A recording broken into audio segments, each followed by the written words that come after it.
Well, hello everybody, Jason up, New News Revolution Cave. 'Tis a Monday, and we've got packages, ladies and gentlemen. No viewer contributions, no indeed. These are eBay purchases. Now,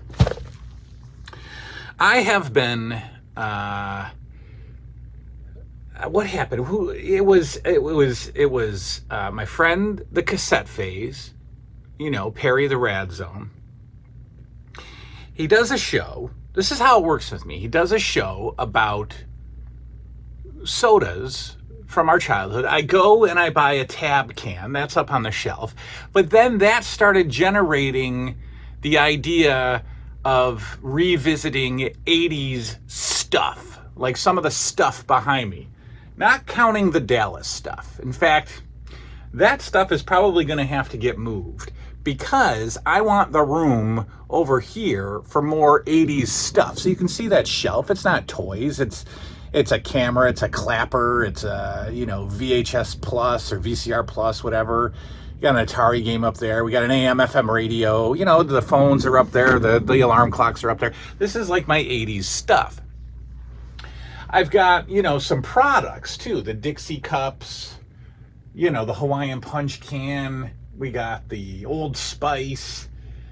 That Doritos bag is not from the 80s. That's when Doritos put out some retro bags. But I've always been interested in 80s stuff. You've heard that from the start of the channel. So going down the pop can rabbit hole brought me to other 80s stuff items, and I bought a few. I bought some stuff, and I didn't pay a lot for any of this stuff. We're gonna go into the big box first.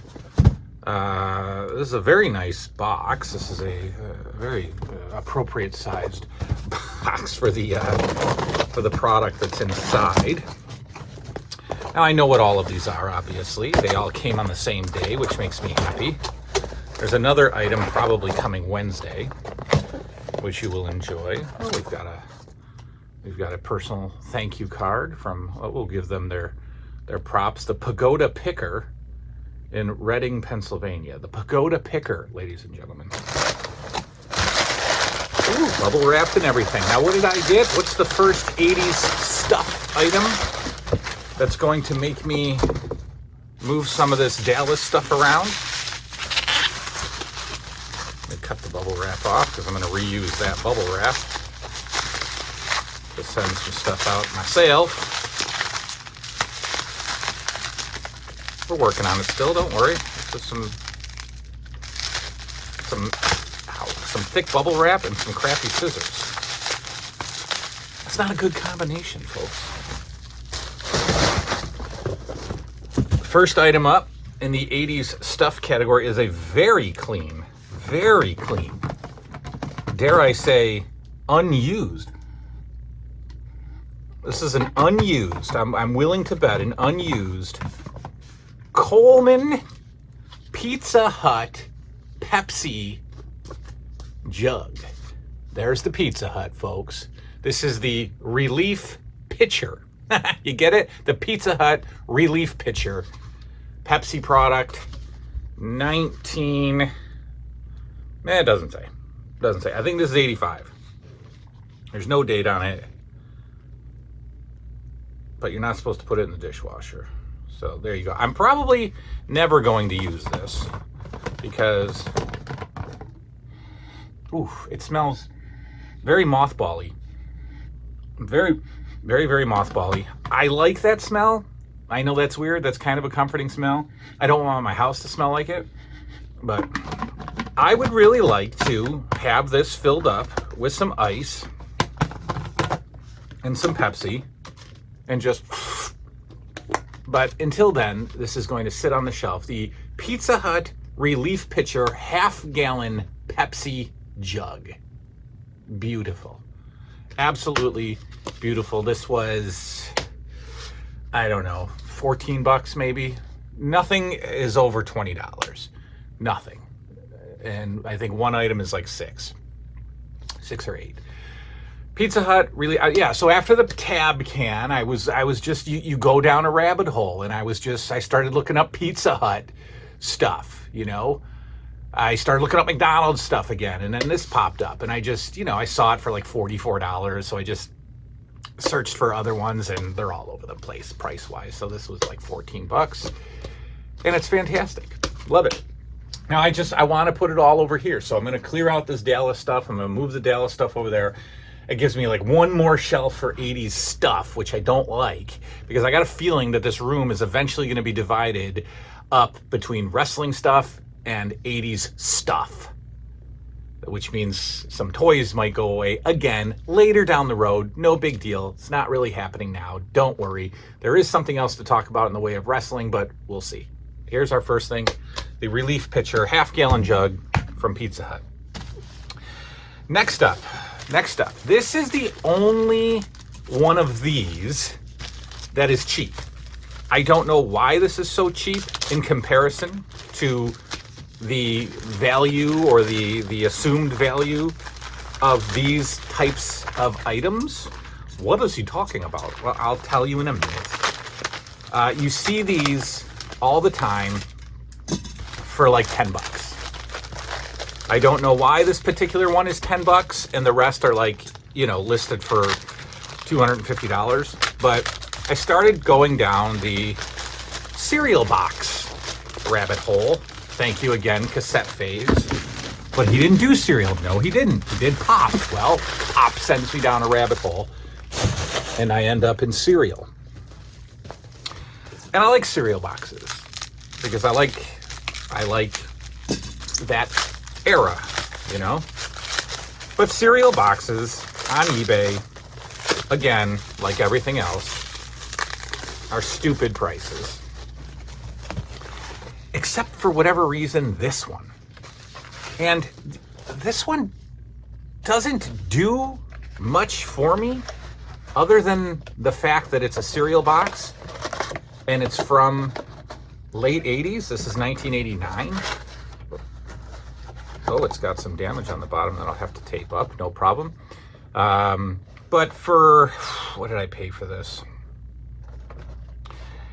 $11, maybe $11, with either free shipping or like $4 shipping. We have the 1989 Batman cereal box from Ralston, and it's a natural honey nut flavor. So you can see the little, they're made in little bat wings, and they're little honey corn flavored. Honey nut, I assume it's corn. I assume this is not wheat. Oh, it is wheat. Ralston Purina, which makes dog food. But this is good. This is good. There's a little Batman story on the side. Now, I am surprised that there's nothing happening on the back. The back is the same as the front. See, this is the busted part. I have to tape back together because it's actually missing a side flap, which is fine. I'll just tape it or glue it. Probably, we'll see. And then we'll just sit it on the shelf. The top is fine. It came crushed down and flattened, which is nice. But here's another item that's just gonna go over here. Another beautiful late 80s, 1989. There's no date on cereal. Yes, there is. 1989 from Ralston Purina. Batman cereal. Now, again, for whatever reason, this is $10 all over eBay. Other cereal boxes, forget it. Forget it. Stupid prices. Hundreds, $200. Ridiculous. Wrestling cereal boxes, forget it. But again, well, I'll get to that in a minute. There we go. And the final item, this is something that this is one of those things that gets tucked in the memory and you forget about it for your entire life until you see it. And then you go, oh my goodness, I had that. So this was an oh my goodness. Oh, good, more bubble wrap. This was an oh my goodness, I had that. Yes, it is a small little cardboard box. As I was going through the cereal boxes, I started seeing cereal promos. And I want a wacky wall walker deal from like Kellogg's or whatever it was from. I don't have to have it, but I just thought those were great. I loved those things. They walked on the wall. But then I saw this, and I instantly went, oh my goodness. I had that. And it actually comes in its original box. This was $8. And I don't know what the deal was with this. I don't remember what the deal was. The address label is ripped off, so I assume that you had to send proofs of purchase to get this. I assume that this is around 1985 or 1986 because this concept was all the rage back in that period of time. What we have here, folks, is a Chex cereal Rubik's Cube. Can you believe it? Now I'm only gonna, that feel, that is tactilely iconic. That's right.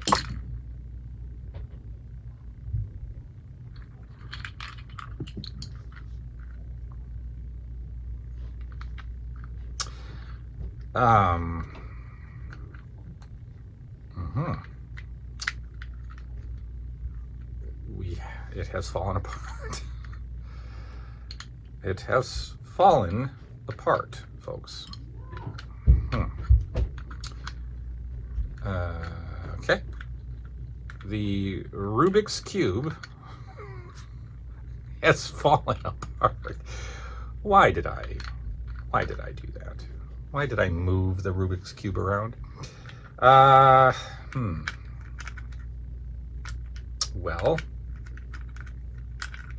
I assume this has to go back together. It has fallen apart. Well,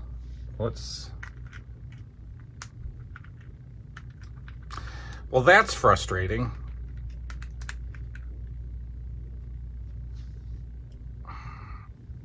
Oh my goodness, it might be really broke.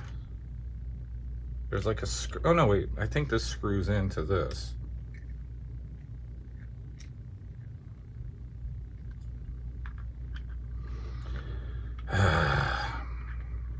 Anyone know what to do here? Anyone? Oh boy. All right, well, I'm not gonna film this entire disaster, but I'm going to try to put this back together somehow. And then I'm never gonna touch it again. I think I can. I think I can put this back together. I don't know how, because it's broken. All right, well, you don't want to see this part. All right, so yeah, we've got the Chex Rubik's Cube that has literally fallen apart in my hands, and I am sad. So I have to order another one, or I have to somehow fix this. I'm sure the Rubik's Cube can be fixed.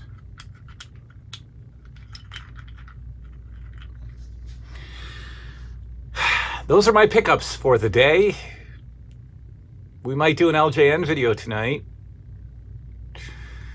And I'm going to put this stuff on the 80s stuff shelf. We'll see you tomorrow. Good night now. Oh, look, I fixed it.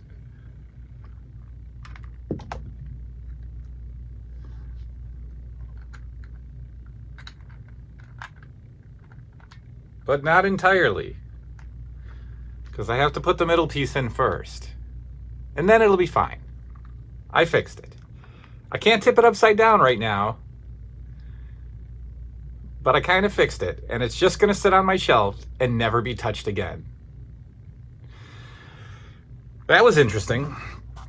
All right, well, there it is, the Chex Rubik's Cube that I had. I don't know how I got it, because I don't remember ever ordering it from, you know, the cereal company. But there it is. There it is. Kind of back together. except for that middle piece that I should have put in first, but we're going to work on that now. There's my pickups. Now, what I was telling you about was the Hasbros. What I wasn't telling you about yet was the Hasbros. Should I collect the WWF Hasbro figures? Should I go after them again? It is something that I had as a kid and something that I sold years ago due to lack of interest. Should I collect them? I don't think I'm going to.